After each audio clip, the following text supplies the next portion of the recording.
Welcome back to the Deep Dive. Today, we are stepping into a corner of the design world that, quite frankly, most of us don't think about until we absolutely have to. Not at all. But once you're there, it becomes perhaps the most important design project of your life. It really does. We are exploring the often overlooked but deeply significant world of funeral stationery and memorial design.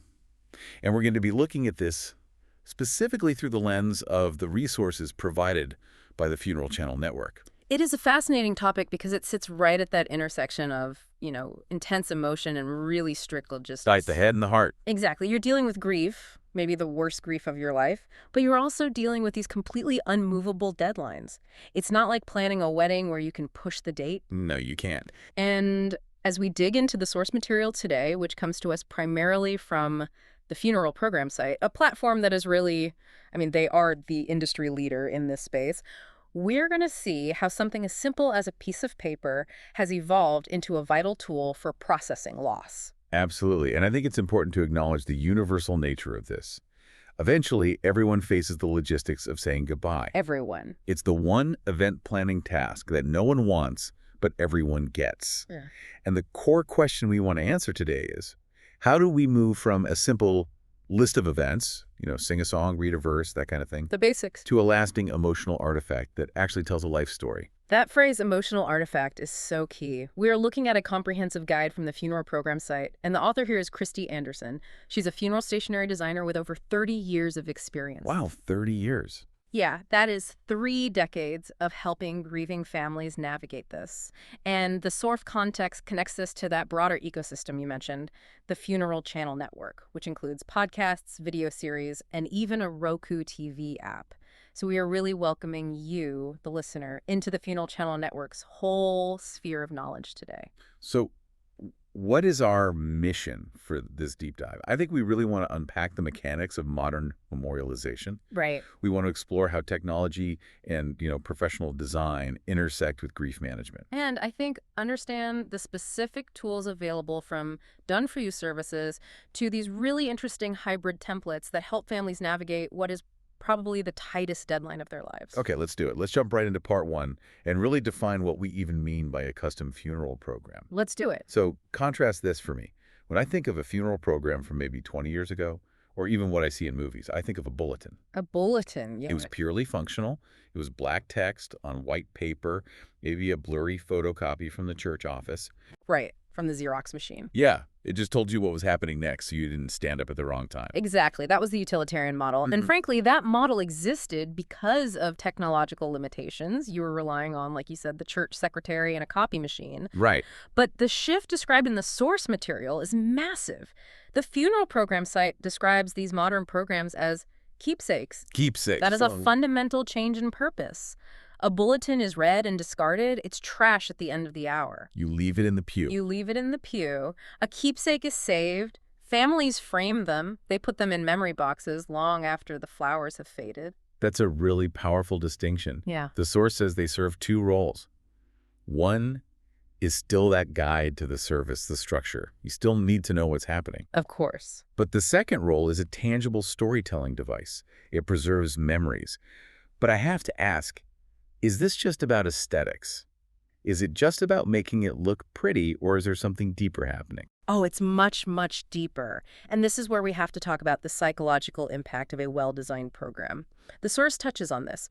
It provides clarity and structure during an emotionally overwhelming time. Clarity and structure. Yeah, think about the state of mind of the average funeral attendee, specifically the immediate family. We're in a fog. Total shock. Exactly. Complete fog. Yeah. When you are sitting at a funeral, your mind is often reeling. The world feels chaotic because a major figure in your life is just gone. Right. Holding something in your hand that is beautiful, that's organized, that's substantial, something with actual weight and intentionality, it gives you a physical anchor. A physical anchor. I like that. It says, we have this under control. We are honoring this person with order and beauty. It's a way of imposing structure on the absolute chaos of grief. That really resonates. It grounds you in the moment. The source lists the standard elements we'd expect. The order of service, the full name, the dates, the obituary acknowledgement. Standard stuff. But the custom differentiator is where it gets really interesting. The source emphasizes that custom isn't just about the text you put in. It's about the layout, the typography, the color palette, and the background imagery. It's the difference between filling out a form and painting a picture. It truly is. How so? Well, this is where the branding aspect comes in, and I use that word really carefully. It's not commercial branding, it's about personal identity. Right. If the person was an avid gardener, the background shouldn't just be some generic white paper. It should be floral, maybe a specific type of rose they love to grow. Oh, that's a lovely detail. Or if they were an engineer, maybe the layout is very structured, geometric, clean lines. It reflects who they were. So the design itself tells the story before you even read a single word. Precisely. The visual language communicates the personality. And that sounds great in theory, right? It sounds wonderful. But let's be real, creating a beautiful custom designed document requires time and it requires skill. And usually when you are planning a funeral, you have neither. You have negative time. And probably negative skill if you're not a designer. Exactly. And that is the crux of the problem. And this brings us right to part 2. The service models. How does this actually get done? Because I'm just imagining a family sitting around a kitchen table, crying, trying to figure out Microsoft Word, and it just sounds like an absolute nightmare. Oh, I've seen it. It is a nightmare. It often is. The pressure is just immense. You usually have, 24 to 48 hours to get this to a printer. If you're lucky. And you are simultaneously dealing with a funeral home, relatives flying in, catering eulogies, and your own, bottomless grief. The source highlights this decision fatigue. Decision fatigue. That's the perfect term. Your brain is literally tired of making choices. You can't decide what to eat for lunch, let alone which font best represents your mother. So true. So to solve this, the funeral program site offers 3 distinct levels of service. And breaking these down is really helpful to understand how the industry supports families in this moment of crisis. Okay, let's start with option 1, the editing service. Who's this for? This is for the family that has the content but lacks the design chops. Okay, so they've written the obituary. Exactly. They know what they want to say. They have the obituary written. They have the list of songs. They've picked out the photos. But they don't know how to make it look professional. They aren't designers. They're just people trying to get through the week. Right. So you send the text and the photos to the pros at the funeral program site. They handle the typesetting, the layout, the spacing, and the font selection. Typesetting feels like such a lost art. But it matters so much here. I feel like people really underestimate how hard it is to make text look good on a page. They do, massively. They think, I have a word processor, I can do this. But then you run into issues with orphans and widows. Those single words left at the top or bottom of a column that look so awkward. I hate those. Or they choose a font that is beautiful but completely illegible for older eyes in a dimly lit church. That's a great point. The benefit here, as the source notes, is that it removes the need for the family to know design software.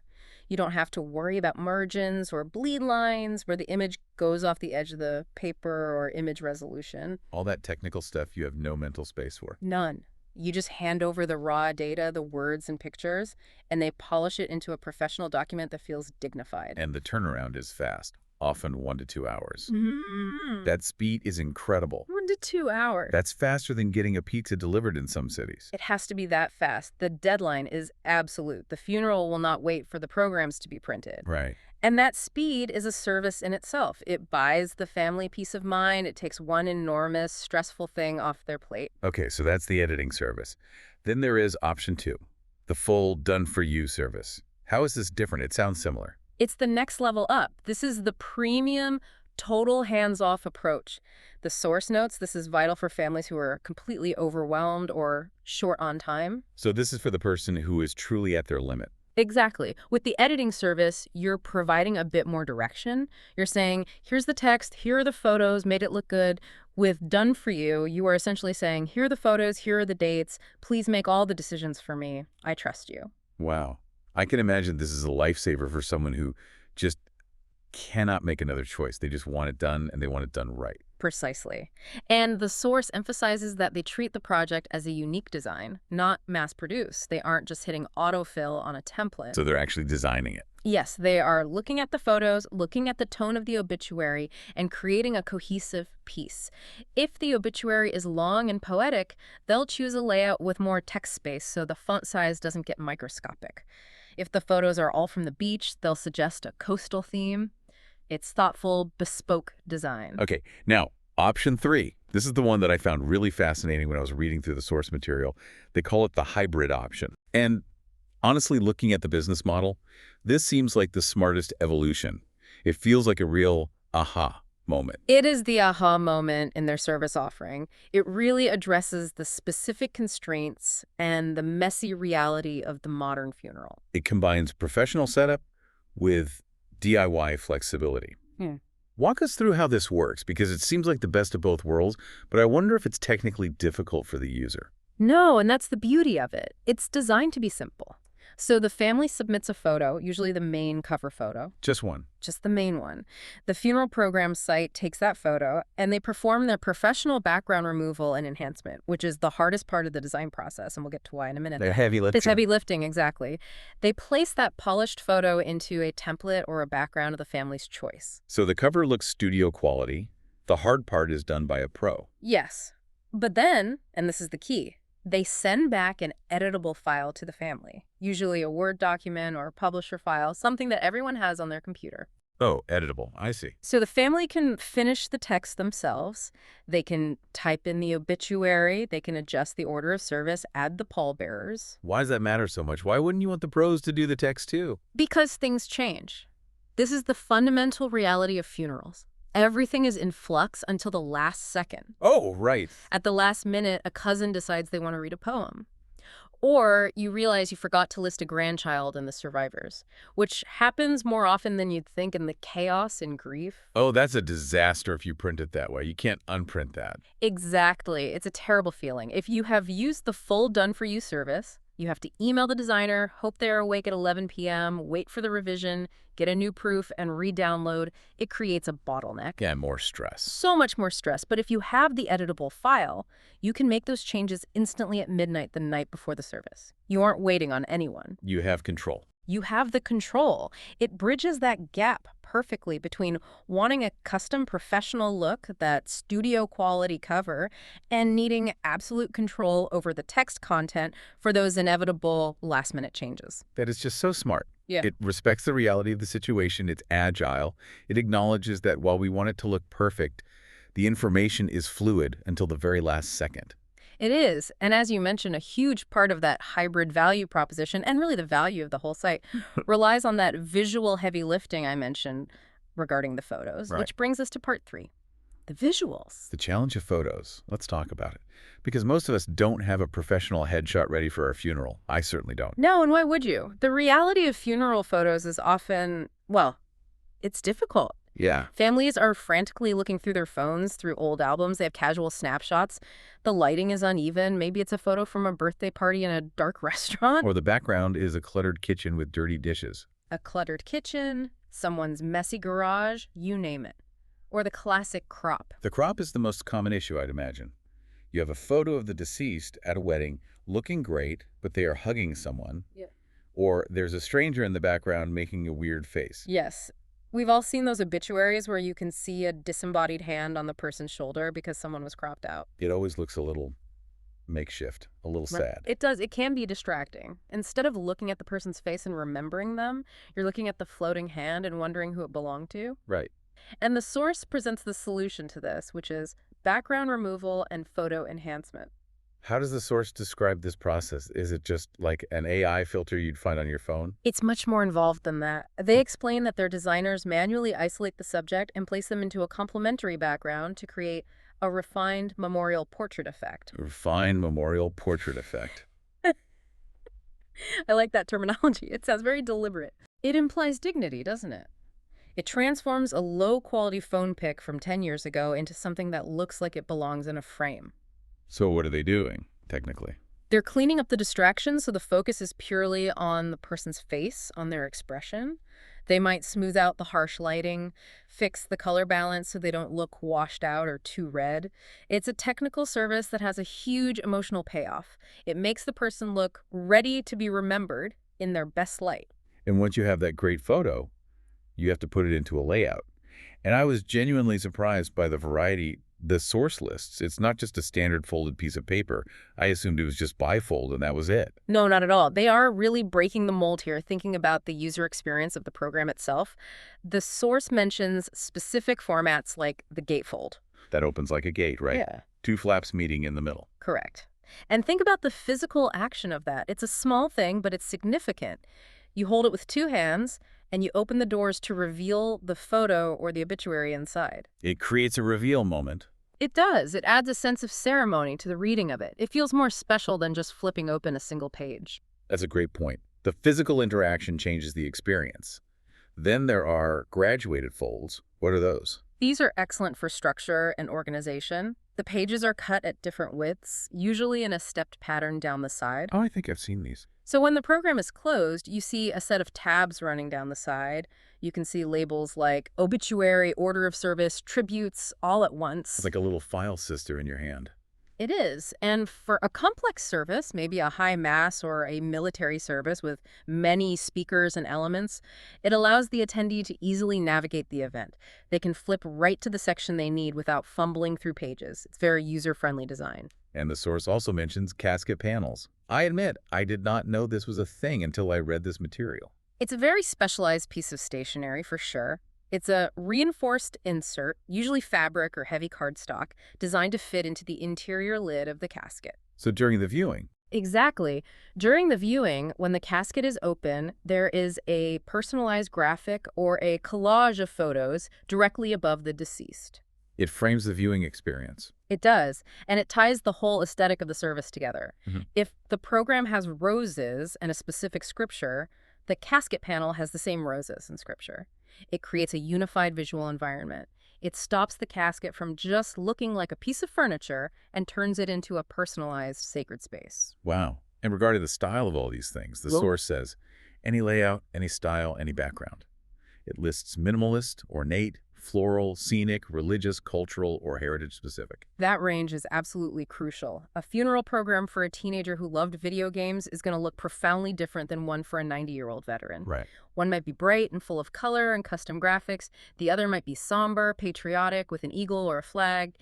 The design is meant to reflect the individual, not a generic template for death. So the goal is that when someone picks it up, they say, yes, this feels like him. This feels like her. That's the ultimate goal, that it's an authentic representation. Okay, now moving on to part 4. The ecosystem of memorial products. Because as I was reading the source, I realized the funeral program site sells a lot more than just programs. I mean, a lot more. It seems like the industry has expanded significantly. It's a massive inventory. The source lists service accessories and sympathy gifts. It really paints a picture of a full-scale industry that has developed around memorialization. We aren't just talking about paper anymore. We're talking about objects that carry memory. Let's look at some specific examples from the source. Of course, there are the related paper goods, prayer cards, bookmarks, thank you cards, announcements. That makes sense. The coordinated set. But then there are keepsakes. Looking at the list. Memorial buttons, hand fans. Hand fans are a very specific cultural and practical item. If you are in the American South or in many African American church traditions, or if you are attending a graveside service in July where it is 95 degrees and humid, You need a fan. It's a utility item. it is an absolute necessity. But turning that functional object into a memorial with a photo and a scripture is a perfect example of design meeting utility. You are giving people something they need physically cool air wrapped in something they need emotionally, a memory of the deceased. That's brilliant, actually. It is. Every time they fan themselves, they see the person's face. The source also lists home items, memorial blankets, pillows, candles, wind chimes, garden stones. This is about taking the memory off the mantelpiece and integrating it into daily life. The memorial pillow always stands out to me. It's literally something to hold. For a grieving spouse or a child having a pillow with their loved one's photo, it's a comfort object. It brings the memory into the living space, onto the couch, into the bed. It's not tucked away in a drawer. It's part of daily life. That's really touching.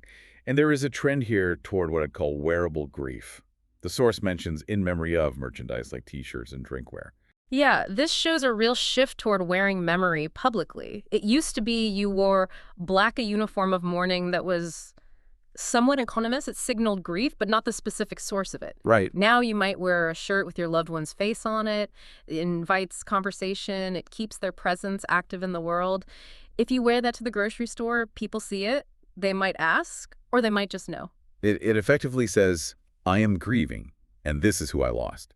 It makes the invisible visible. Exactly. It breaks the silence around death, which our culture is often so uncomfortable with.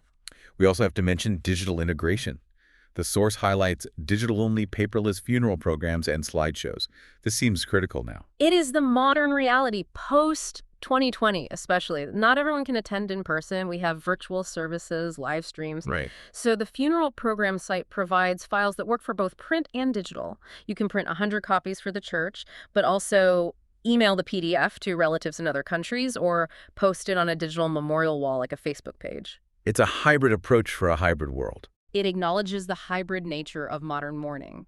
The community is both physical and virtual now. Speaking of the physical, let's talk logistics. Part 5, logistics and resources.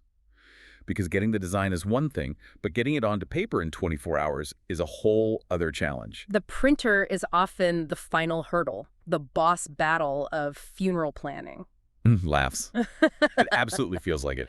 The final boss. The source outlines the flexibility here, which I think is very consumer-friendly and realistic. You have 3 choices. 1, print at home. Which is high risk. Very high risk. Extremely high risk. Your printer runs out of cyan ink at 2 a.m. The paper jams constantly. The colors look completely wrong compared to your screen.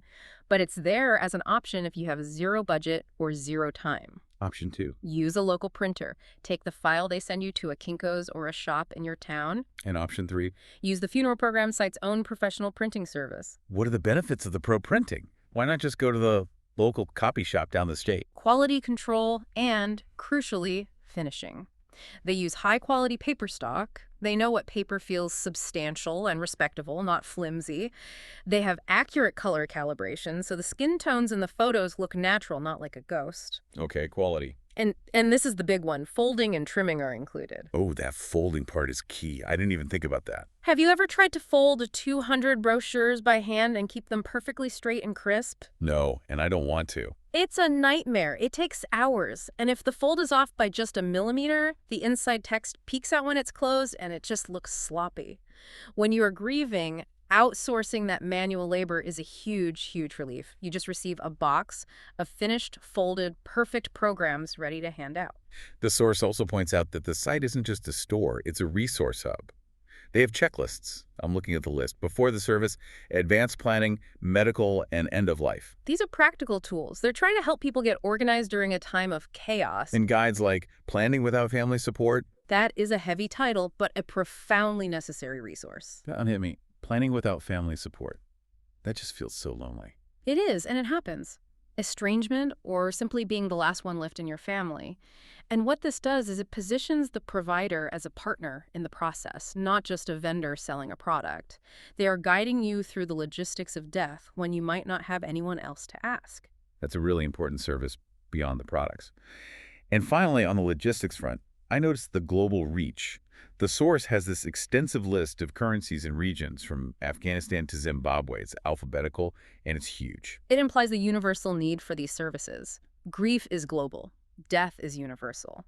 And because the business is largely digital, sending files, downloading templates, they can serve a client in London just as easily as one in Los Angeles or Sydney.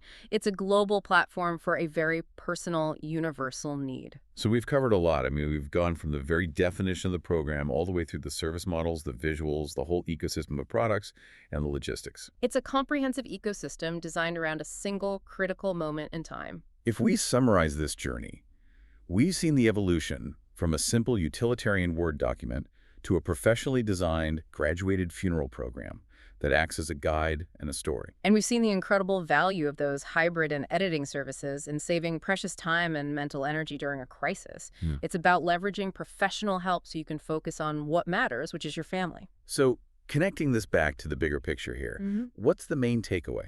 For me, it goes back to that idea we started with, the emotional artifact.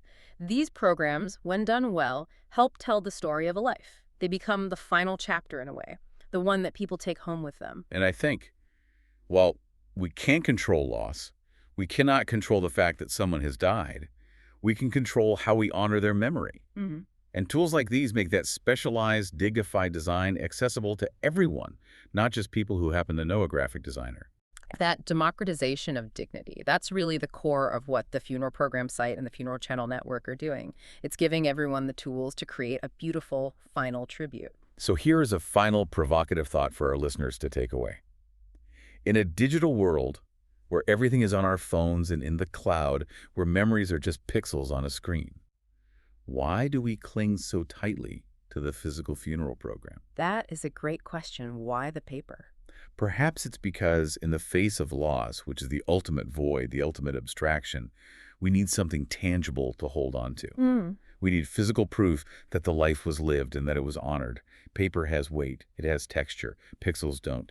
Maybe we just need to hold the memory in our hands. That is a profound thought. The need to hold on to the memory, literally, it's a connection to the physical world when the spiritual one feels so shaken. If you are curious about the broader conversation around memorialization, or you just want to see more of these resources for yourself, I really encourage you to look at the Funeral Channel Network resources. They are doing some very important work in this space. Absolutely. It's well worth exploring. Thank you for joining us on this deep dive into a topic that, well, touches us all. Thank you. We'll see you next time.